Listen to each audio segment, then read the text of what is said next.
আছেন? আমি আজকে নতুন একটা ভিডিও নিয়ে আসছি। আলু দিয়ে মুরগি কীভাবে রান্না করতে হয়, যেটা গ্রাম বাংলার সবার জনপ্রিয় খাবার। এই মুরগি দিয়ে সবারই রুটি বলেন, ভাত বলেন, যেটাতে খাবেন সেটাই ভালো লাগে। তাহলে আপনাদের ভিডিওটা দেখাই কিভাবে রান্না করব। এই যে আমি 1.5 কেজি মতো মুরগি নিছি, তার সাথে 10-12টা আলু নিছি, এক বাটি পেঁয়াজ কুচি নিছি, কাঁচামরিচ বাটা, পেঁয়াজ বাটা, রসুন বাটা, আদা বাটা, রসুন বাটা, এলাচ, লং, গোলমরিচ, খাল, তেজপাতা। তার সাথে হালকা কিছু চিনি দেব। তার সাথে গরম মশলা আছে, এমনি মশলা তো আছে। দেখেন আমি কিভাবে রান্না করি, ভিডিওটা মনোযোগ দিয়ে দেখেন। এখন আমি কড়াইতে তেল দিছি। অনেকে চাইলে সরিষার তেল দিতে পারেন, কিন্তু আমি সয়াবিন তেল দিছি, কারণ সরিষার তেল দিয়ে রান্না করলে আমার বেশি একটা ভালো লাগে না। এখন দেখেন আমার তেলটা গরম হয়ে গেছে। এখন আমি আলু ফ্রাই করার জন্য আলু দিয়ে দিলাম।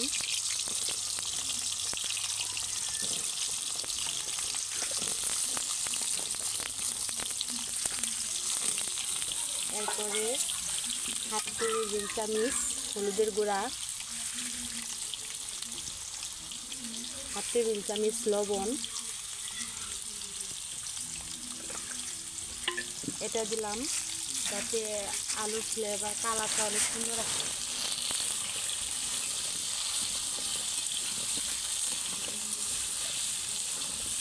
এভাবে নাড়তে থাকবেন। নাড়াচাড়া না করলে হয়তো বা লেগে যেতে পারে, এক সাইড পুড়ে যেতে পারে। অনবরত নাড়তে থাকবেন, তাহলে পুরোটা সাইজ একরকম ভারী হবে। আলুটা ভাজা হোক, এদিকে আমি মাংস কিছুক্ষণের জন্য মেরিনেট করার জন্য একটু হলুদ দিলাম, একটু লবণ দিলাম। এদিকে আলুটা ভাজা হোক, কিছুক্ষণ মাংস মেরিনেট করা হচ্ছে। দেখেন 3-4 মিনিট ভাজার পরে আলুটা অনেকটাই লাল হয়ে গেছে। এখন আমি তুলে ফেলছি, আস্তে আস্তে সবটি তুলে ফেলবো। নামিয়ে ফেলছি। আমি কোনো গ্যাসের চুলায় পাক করি না, গ্রাম বাংলা সাধারণভাবে মাটির চুলায় পাক করতেছি। মধ্যে 3-4টা তেজপাতা, 3 দারচিনি, এলাচ, দারচিনি দেওয়া হলো। এখন এলাচ, লং, গোলমরিচ, তার সাথে রসুন।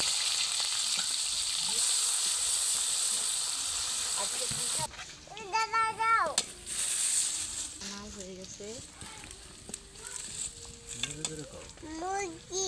পেঁয়াজ কুচি দিয়ে দিলাম।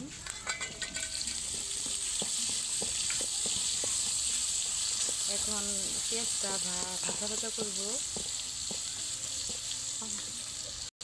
আস্তে আস্তে পেঁয়াজ লাল হয়ে আসছে, আর কিছুক্ষণ ভাজতে হবে, তখন পেঁয়াজটা বাদামি কালার হবে। এখন হালকা চিনি দিলাম। মূলত এই চিনিটা মিষ্টি হবে না, কিন্তু কালারটা সুন্দর আসবে, স্বাদটা বাড়িয়ে দেবে। এই জন্য চিনিটা দেওয়া হচ্ছে, এটা মূলত মিষ্টি করার জন্য না। এখন ভাজা হয়ে গেছে। এখন পেঁয়াজ বাটা, আদা বাটা, কাঁচামরিচ বাটা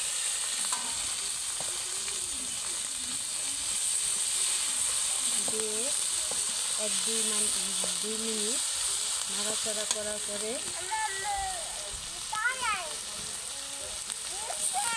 আদা রসুনের গ্রামটা চলে যাবে, কাঁচা গ্রামটা চলে যাবে।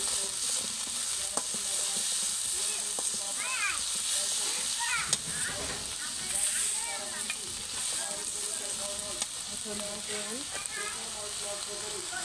1 চামচ হলুদের গুঁড়া, 1.5 চামচ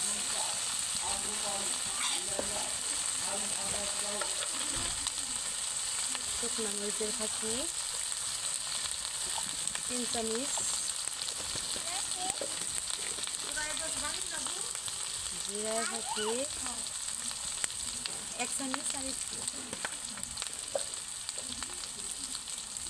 লবণ স্বাদ মতো, আপনারা যেরকম খাবেন এরকম। আমি মূলত 3 চামচ দিলাম।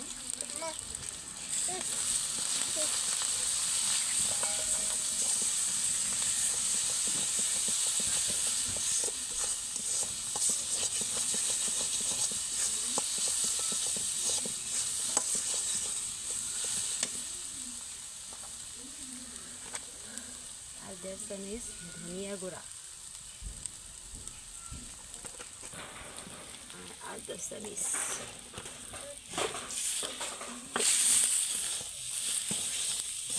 নাড়াচাড়া করার পরে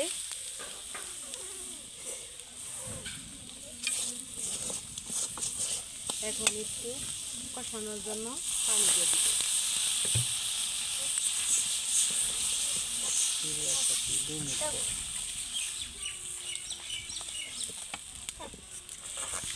ফিরে আসতেছি 2 মিনিট পর।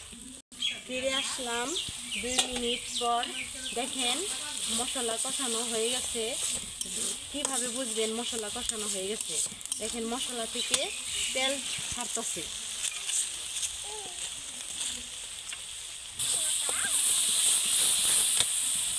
মাংস মেরিনেট করে রাখছিলাম, সেটা কালারটা অনেক সুন্দর আসছে। এখন আমি এই জায়গায় দিয়ে দিব।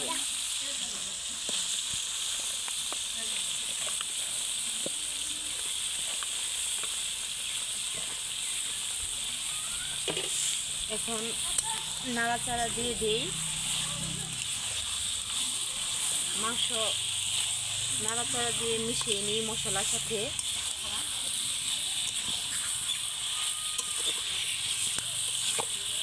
এখন একটু ঢাকনা দিয়ে চাপ দিয়ে দেব।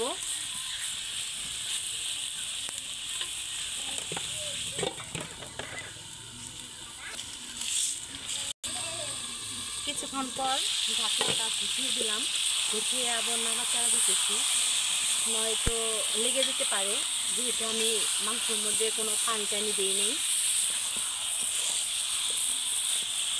আপনারা আমার মতো দেখে রান্না করলে এভাবে রান্না করবেন, যাতে মাংসটা একটা না লেগে যায়। নাড়তে থাকবেন। আমি কিছুক্ষণ পর কষানোর জন্য পানি দেব, হালকা ভেজে নিই। দেখেন ঢাকনাটা আবার গুছিয়ে দিলাম।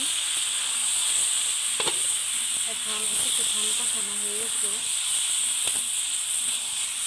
এখন আমি আবার আলু দিয়ে দিব, কারণ আলু কিছুক্ষণ না কষালে মশলা ভিতরে সেভাবে যাবে না।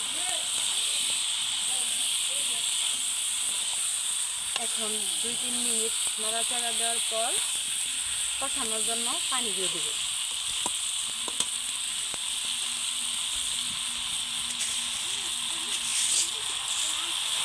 দেখেন পাতার আগুন কি ধাঁধা করে জ্বলতেছে।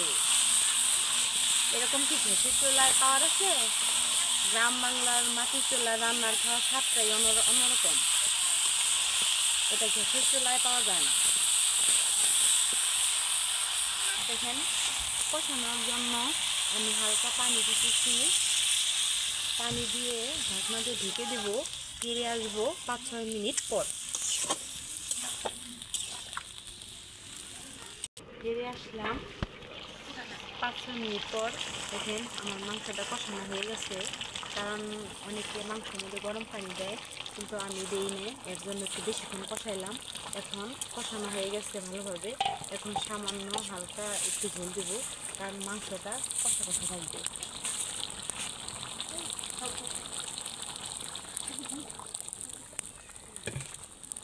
দেখেন আমি প্রায় আধা মগের মতো পানি দিছি। আপনাদের যদি আরও বেশি লাগে তাহলে দিবেন, কারণ আমার এটুকু পানিতে চলবে। এই যে ফিরে আসলাম আবার 27 মিনিট পর। দেখেন লাস্ট পর্যায়ে আমি রাঁধুনি মশলা দিতেছি, যাতে তরকারির সেন্ট স্বাদ বাড়ানোর জন্য। এতে অনেক দ্বিগুণ স্বাদ বেড়ে যায়, খেতে অনেকটাই মজা লাগে। যাই হোক, যারা ধৈর্য সহকারে আমার এই ভিডিওটা দেখছেন বা দেখেননি এখনও, আমার ভিডিওতে যদি কোনো ভুল হয়ে থাকে